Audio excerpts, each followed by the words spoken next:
Hello and welcome back to all my dear learners. This is Neha ma'am and I welcome you back to the second part of our video subject verb agreement. तो पिछले video में हमने करीब 5 या 6 rules पढ़े थे. अब उसी चीज को हम आगे बढ़ाएंगे because these rules are to be ingrained well, these are to be absorbed well. आपको बड़े ध्यान से अपने दिमाग में ये सारे रूल्स बिठाने हैं. हर रूल के क्वेश्चन सॉल्व कर करके उसकी प्रैक्टिस बनानी है और लास्ट में आपकी कोशिश ये होनी चाहिए कि एक कंप्लीट पैराग्राफ में से भी आप इन रूल्स को स्प्लिट कर सकें. आपके पास कोई ऐसा क्वेश्चन आ जाए जहाँ पे आपको मल्टीपल रूल्स लगाने हो तो भी आप वो लगा पाएं, यही आपकी कोशिश होनी चाहिए. तो चलिए अब हम we are going to begin with the remaining set of rules. उससे पहले सब्जेक्ट वर्ब अग्रीमेंट एक बार फिर बता देती हूँ क्या होता है. सब्जेक्ट वर्ब अग्रीमेंट मतलब एक सेंटेंस में जो सब्जेक्ट है उसका वर्ब के साथ तालमेल होना बहुत जरूरी है. तो पिछले कुछ रूल्स में हमने देखा अगर सब्जेक्ट सिंगुलर है तो वर्ब भी सिंगुलर है, अगर प्लूरल है सब्जेक्ट तो वर्ब भी प्लूरल होगा. उसके अलावा कुछ कुछ चीजें अगर बीच में कुछ विशेष तरह के शब्द आ रहे हैं तो हमें अपने वर्ब का चुनाव कैसे करना है, ये सारी चीजें हमने सीखी थी और इसी को अब हम आगे बढ़ाएंगे so that we complete this topic. तो आते हैं हम रूल नंबर 6 पे. रूल नंबर 6 क्या कहता है आपका? रूल नंबर 6 कहता है in sentences beginning with here and there. कई बार ऐसा होता है ना, here is this, there is that. कुछ ऐसे सेंटेंसेस आएंगे जो हियर दिस वर्ड HERE या THERE से स्टार्ट होंगे. तो आपको क्या करना है, आपको हियर और देयर पे ध्यान नहीं देना. उस सेंटेंस में किस सब्जेक्ट के बारे में बात हो रही है, किस ऑब्जेक्ट के बारे में बात हो रही है, उस चीज पे ध्यान देना है. सो यहाँ पे देखिए देयर से ये सेंटेंस स्टार्ट होता है और बात हो रही है हर्डल्स की. ये इसका सब्जेक्ट है. सो हर्डल्स क्या है? प्लूरल है. एस लग गया ना यहाँ पे, दैट इज वाई यहाँ पे हमने यूज किया R. So there are 4 hurdles. आपने देखा होगा ना, जैसे कोई रेसिंग होती है तो उसमें वो बड़े ब्लॉक्स लगा देते हैं. हर्डल्स मतलब कठिनाइयां, ऑब्स्टिकल्स, रुकावटें. तो अगर वो एक ही रुकावट है तो हर्डल है, एक से ज्यादा है तो हर्डल्स हो गए. So there are 4 hurdles to jump. एक धावक है जिसे रेस में पार्टिसिपेट करना है और उसके बीच में खाली सिंपल रेसिंग नहीं है, कुछ कुछ ब्लॉक्स आएंगे जिसको उसको कूद के जाना है.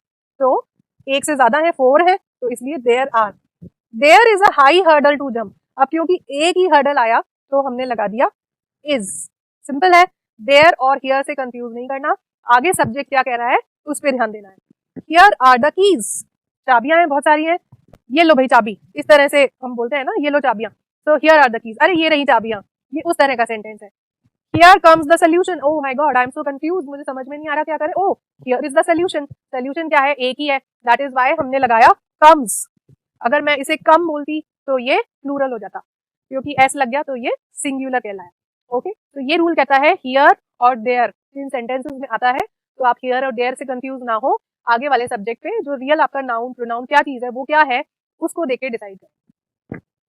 फिर आता है रूल नंबर 7. रूल नंबर 7 क्या कह रहा है?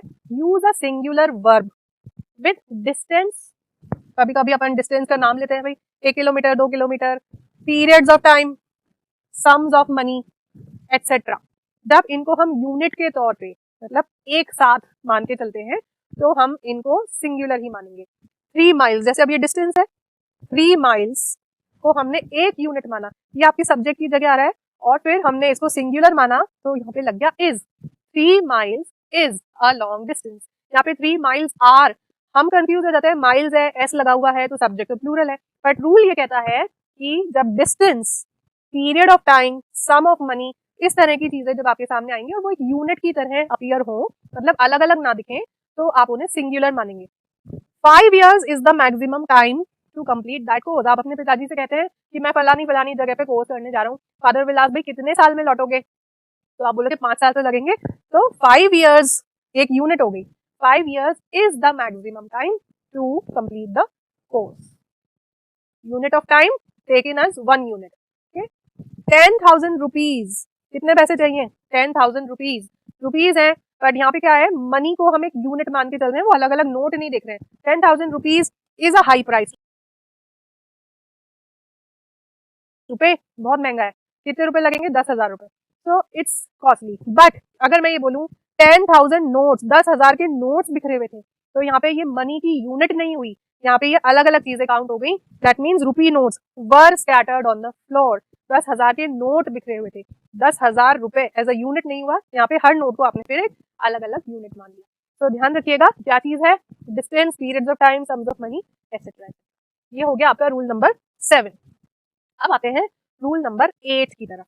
रूल नंबर 8 ही बहुत सिंपल है, कुछ शब्दों का ध्यान रखना है.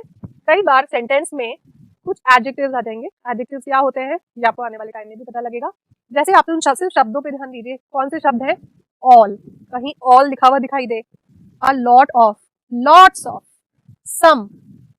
अगर ये चीजें किसी नाउन के साथ जुड़ी हैं तो हम क्या लगाएंगे? क्या हम प्लूरल लगाएंगे या हम सिंगुलर लगाएंगे? तो आपको क्या करना है, वो जो सब्जेक्ट है, वो जो नाउन है, वो अगर सिंगुलर है तो सिंगुलर वर्ब लगा दीजिए, अगर वो प्लूरल है तो प्लूरल लगा दीजिए। कैसे होगा जरा देखते हैं। यहाँ पे अ लॉट ऑफ आ गया, ये हम यही देख रहे थे। अ लॉट ऑफ पाई, पाई मतलब cake.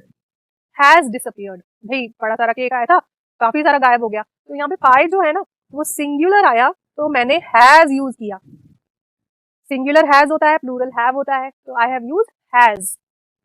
A lot of the pies, अब क्योंकि मैंने पाइज को प्लूरल बना दिया तो वर्ब ऑटोमेटिकली मेरा यहाँ पे हैव में कन्वर्ट हो गया, राइट। उसी तरह से a third of, a fourth of, a quarter of, ऐसे बहुत सारे एग्जाम्पल हो सकते हैं। One fourth of, city, city singular है तो वर्ब भी सिंगुलर आ गया। A third of the people, क्योंकि पीपल एक प्लूरल यूनिट काउंट होती है, तो यहाँ पे आर लगा दिया मैं। समझे आप? इतना आसान है ना। ऑल, जैसे ऑल शब्द आ गया, all of the pie is gone, क्योंकि पाई तो सिंगुलर है, यहाँ पे पाइज नहीं लिखा, जब हमने पाई लिखा तो हमने आर लगा दिया। ऑल अपनी जगह पे फिक्स्ड है, ऑल से हमें कोई फर्क नहीं पड़ता, all does not bother us. Some of the pie is missing, some of the pies are missing. So बहुत सिंपल सा रूल है, you will have in a sentence all these word, a lot of, a third, all, some, but इनसे हम decide नहीं करेंगे कि verb singular होगा या प्लूरल होगा। हम किनसे डिसाइड करेंगे? जो सब्जेक्ट हमारा रियल सब्जेक्ट होगा उसी से हम डिसाइड करेंगे कि हमें वर्ब को सिंगुलर लेना है या हमें प्लूरल लेना है। रूल नंबर 8 का एक सेकेंड पार्ट भी है। What is that? ये कहता है कई बार ऐसे शब्द आते हैं जिनमें, जैसे क्लास है, अब क्लास में क्या होता है, बहुत सारे बच्चे होते हैं, बहुत सारे स्टूडेंट्स होते हैं, उन सारे स्टूडेंट्स को मिलके क्लास बनती है, बट वो क्लास सिंगुलर कहलाती है। उसी तरह से ग्रुप जो है, ग्रुप वर्ड है, ग्रुप वर्ड अपने आप में सिंगुलर है बट अंदर उसके बहुत सारे लोग हैं। उसी तरह से जूरी, फैमिली, ऑडियंस, पॉपुलेशन, ये सिंगुलर वर्ड्स हैं बट ये बने तो बहुत सारे लोगों से हैं, बहुत सारी चीजें इंडिविजुअली कंबाइंड होके ये वर्ड फ्रेम करती है, तो हम इनको प्लूरल यूज करें या हम इनको सिंगुलर यूज करें। देखिए इसमें यहाँ पे आता है कि राइटर की इंटेंशन क्या है। अगर आप इसमें सिंगुलर लगाते हैं पहली बार में वो सही हो जाएगा, कोई दिक्कत नहीं है, बट अगर कोई स्पेसिफिक इंटेंशन है तो फिर आप उसके संग प्लूरल भी लगा सकते हैं। So it all depends on the writers intention. यहाँ पे एक टिप ये है कि अगर आपको राइटर की इंटेंशन समझ में नहीं आ रही, गो फॉर सिंगुलर, वो गलत नहीं होगा। तो अगर आप कंफ्यूज हो, ऐसी कोई भी वर्ड जो दिखने में सिंगुलर है पर बना बहुत सारी चीजों से है, तो आप उसको सिंगुलर यूज कर लीजिए, दैट इज सेफ। आपने बहुत सारे मैचेस देखे होंगे, बचपन में जब भी मैं मैच देखती थी तो वहां लिखा आता था India have one. Now I could not understand, India तो एक ही कंट्री है, but why are they using have? तो वो राइटर की क्या इंटेंशन है, वो इंडिया के लोगों की विक्ट्री बता रहे हैं या इंडिया की टीम के लोगों की विक्ट्री बता रहे हैं या वो इंडिया की कंट्री को मेंशन कर रहे हैं, वो उनकी इंटेंशन है। So I have seen people using India have one, India has one की जगह, या इंडिया विन बाय 50 विकेट्स, जबकि हम सोचते हैं India wins by 50 wicket. Cricket match में ऐसी भाषा आपको काफी देखने को मिलती है क्योंकि वहां पे वो राइटर की, स्पीकर की जो इंटेंशन है वो यूज हो रही है। If you want to play safe, better idea is to go 100% singular, singular रखिए, सेफ रहेगा। एक गलती आप बिल्कुल ना करें कि आपने एक जगह तो सिंगुलर काउंट कर लिया, अगली जगह आपने उसको प्लूरल कर लिया। Please maintain a stand. अगर आप सिंगुलर मान रहे हैं और आगे के सेंटेंसेस में भी इसी चीज का रेफरेंस आ रहा है तो फिर हम सिंगुलर रखेंगे। अगर आपने इसको प्लूरल माना है तो आगे के सेंटेंसेस में भी इसे प्लूरल रखिए। डू नॉट गेट कंफ्यूज, वहां पे वो जो खिचड़ी पकती है वो डेफिनेटली आपके मार्क्स लूज करेगी। तो रूल नंबर 8। अब आता है रूल नंबर 9। आप मुझे ये बताइए कितने लोग ऐसे हैं जिन्होंने कभी इमेजिन किया होगा, अगर मैं प्राइम मिनिस्टर होता, अगर मैं लायन होता, मतलब अगर मैं तुम होता, अगर मैं तुम्हारी जगह होता तो ये कभी नहीं करता। Haven't we used such kind of sentences? So we have used these sentences multiple times. But यहाँ पे क्या होता है, slight difference of verb। जैसे हम कहते हैं सिंगुलर के साथ सिंगुलर वर्ब आएगा और प्लूरल के साथ प्लूरल आएगा। जब इस रूल के अकॉर्डिंग आप अपने आप को किसी चीज में इमेजिन कर रहे हैं जो आप नहीं है, तो वहां पे आपको वर यूज करना होगा जहां पे एक्चुअली वॉज लगा। जैसे आई एक वर्ड है, आई वॉज प्रेजेंट येस्टरडे, मैं बड़े आराम से बोल सकती हूँ हाँ भाई मैं तो थी, कल कल का वीडियो देखा था ना, मैम थी ना, तो I was there, I was there, I के साथ वॉज लगता है। पर अगर मैं अपने आप को उस जगह इमेजिन करूं जहां पे मैं नहीं हूं, जो मैं एक्चुअली नहीं हूं, तो यहाँ वॉज नहीं लगेगा। रूल कहता है वहां पे आपको वर लगाना पड़ता है। कंफ्यूज हो गए? Not necessarily, it's very simple. जैसे अगर मैं बर्ड होती, भाई मैं तो बर्ड नहीं हूं ना, तो अगर मैं बर्ड हूँ, I wish I were a bird, काश मैं एक चिड़िया होती। आई वॉज अ बर्ड नहीं, अगर मैं आपकी जगह होती, इफ आई वॉज यू नहीं बोलेंगे, इफ आई वर यू बोलेंगे। ये तरह का कंडीशनल सेंटेंस है जिसमें हम एक हाइपोथेटिकल सिचुएशन को इमेजिन करते हैं। हाइपोथेटिकल सिचुएशन का मतलब है जो असलियत में नहीं है, हमारी इमेजिनेशन में है। If you were here I would not be sad. We request that everyone make their choices. Everyone के साथ एस लगता है, सिंगुलर काउंट होता है ये वर्ड, तो मेक्स होता, बट यहाँ पे क्योंकि हम इमेजिन कर रहे हैं तो वी से मेक। हम विश कर रहे हैं कुछ, हम चाह रहे हैं कि कोई कुछ ये करे, so that is why for sentences expressing a wish, जहाँ पे was लग सकता है या सिंगुलर लग सकता है, हमें वहां पे यूज करना है प्लूरल।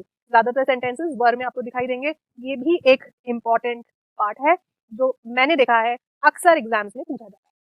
ध्यान रखिए, इफ के कोई सेंटेंसेस हैं, कोई ऐसा मीनिंग है, if I were a bird, हम तो बर्ड नहीं हो सकते ना, so we are actually imagining ourselves to be something else. तो ऐसे सेंटेंसेस में आपको क्या करना है, आपको वर का यूज करना है। ये हो गया आपका रूल नंबर 9। अब हम आते हैं रूल नंबर 10 पे। Rule number 10 is also very simple. यहाँ पे भी आपको कुछ शब्दों का ध्यान रखना है, ईच और एवरी। ऐसे बहुत सारे सेंटेंसेस होंगे जहाँ पे सेंटेंस स्टार्ट होगा ईच एवरी से। ईच एवरी कैसे काउंट होता है, सिंगुलर की तरह ही काउंट होता है, क्योंकि इसका मतलब है हर कोई, हर एक, राइट। सो हर एक बच्चे को अच्छी लाइफ जीने का हक है। तो यहाँ पे मतलब बोल रहे हैं कि अगर 100 बच्चे हैं तो हर एक बच्चा, ईच एंड एवरी इंडिविजुअल, अलग अलग अलग हम उनको काउंट कर रहे हैं, हम उन्हें एक मिली हुई ग्रुप या क्लास की तरह काउंट नहीं कर रहे हैं। So for example each student. अब देखिए क्योंकि यहाँ पे ईच आ रहा है ना, तो मैंने यहाँ पे स्टूडेंट्स नहीं लिखा हुआ है, ये स्टूडेंट है, हर एक स्टूडेंट। बहुत सारे मेरे सामने बैठे हुए हैं, मेरे बहुत सारे लर्नर्स मुझे देख रहे हैं, बट मेरे हर एक लर्नर को ये टॉपिक समझ में आना चाहिए। So I am targeting each one of you, not alone, right. तो यहाँ पे दैट इज वाई मैंने लिखा हैज। हैज का प्लूरल क्या होता है, हैव नहीं आया यहाँ पे आया has. Each student has been asked to provide a consent letter. भाई पिकनिक पे जाना है, आप हर एक बच्चे को अलग अलग पिताजी से साइन करा हुआ कंसेंट लेटर, परमिशन लेटर मुझे देना पड़ेगा। उसी तरह से एवरी वर्ड आया, एवरी टीचर, पेरेंट और स्टूडेंट। अब यहाँ पे क्या हुआ, बहुत सारे सब्जेक्ट आ गए, एंड से जुड़ भी गए, बट यहाँ पे वर्ड क्या है, एवरी। यहाँ पे सारे टीचर्स, सारे पेरेंट्स, सारे स्टूडेंट्स की बात नहीं हो रही, यहाँ पे हर एक टीचर, हर एक पेरेंट, हर एक स्टूडेंट की बात हो रही है। That is why is expected, not are expected, is expected to work together. Simple है, बहुत सिंपल है, कोई कंफ्यूजन की बात ही नहीं है। और इसके साथ हम आते हैं आज के लास्ट रूल पे, which is rule number 11। Thank you for your patience, आप बड़े पेशेंटली इस चीज को समझ रहे हैं, आई एम श्योर आप अच्छा करेंगे। देखिए सेंटेंसेस विद प्रोनाउंस, कुछ सेंटेंसेस ऐसे होंगे जहाँ पे कुछ एक वर्ड्स आपको अलग अलग दिखाई देंगे, जैसे कि anybody, anybody, anyone. Anybody, anyone मतलब क्या, एनीबडी कोई भी, एनीवन कोई भी, नो वन कोई भी नहीं भाई, nobody, somebody, someone, everybody, everyone, nothing and nobody are treated as singular subjects, and therefore they will use a singular verb. I don't know why this pen is changing the colors, मुझे नहीं समझ में आ रहा, but probably it's trying to give you variety. So it uses a singular verb. कौन कौन से शब्द है फिर से देखते हैं, anybody, anyone, no one, somebody, someone, everybody, everyone, nothing and nobody, they are treated as singular subjects. Nobody has understood anything, ma'am ने पूरा पढ़ा दिया, किसी को समझ में नहीं आया। Nobody has understood anything, have नहीं लगा, has लगा। Everyone was happy with the outcome, जब टेस्ट दिया तो सारे आंसर सही हो गए, तो everybody was happy, everyone was happy. Nothing fits me well, भाई मैं बहुत मोटी हो गई तो अब तो मेरे कुछ भी ढंग से नहीं आता, nothing fits me well. No one finds the movie interesting, कोई नई मूवी लगी, देखने गए, पता चला सारे लोग बोर हो गए, तो मैं हिंदी में तो बोल रही हूँ सारे लोग, बट यहाँ पे किसी को भी पसंद नहीं आई, no one. No one is counted as singular. तो आप ध्यान रखिए, ये शब्द, कुछ रूल्स ऐसे होंगे जहाँ पे आपको उन पर्टिकुलर सब्जेक्ट्स को, उन पर्टिकुलर शब्दों को याद भी रखना पड़ सकता है। तो इट्स नॉट वेरी डिफिकल्ट। मेरा तरीका कहता है रोज अंग्रेजी का अखबार पढ़िए, ये जितने भी रूल्स हम याद करते बैठे हैं ना यहाँ पे, वो सब आपको वहाँ पे दिखेंगे तैरते हुए। जो रीडिंग होती है, रीडिंग गिव्स अस, रीडिंग क्या है, बेसिकली किसी ने कुछ लिखा, इन्हीं रूल्स को अप्लाई किया है। So the more you read, the more you come across, हाँ ये पढ़ा था और ये इसी तरह से आ रहा है।